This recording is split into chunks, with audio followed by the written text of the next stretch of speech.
Se ve el cristal completo, ¿no? Está grabando video, ¿no?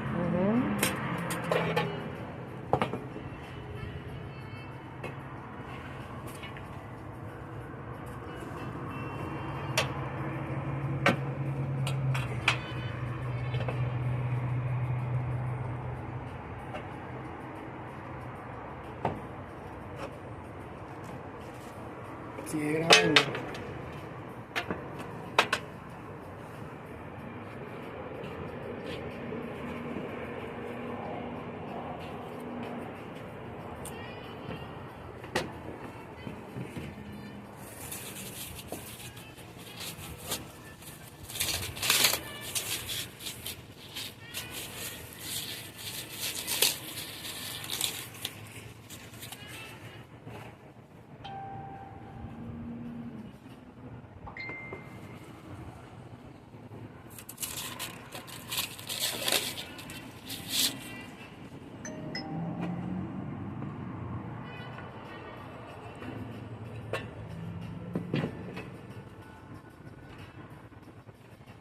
Graba que se vea el grueso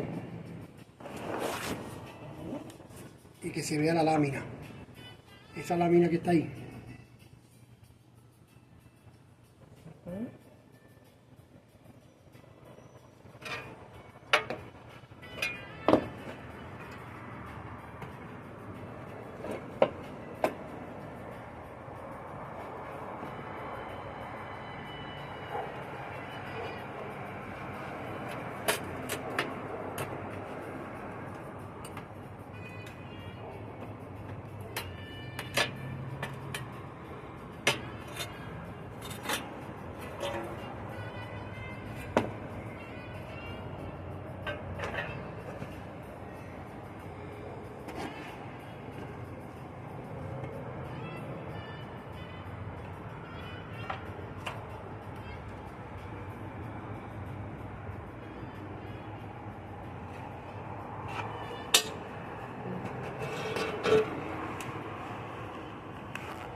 Ok.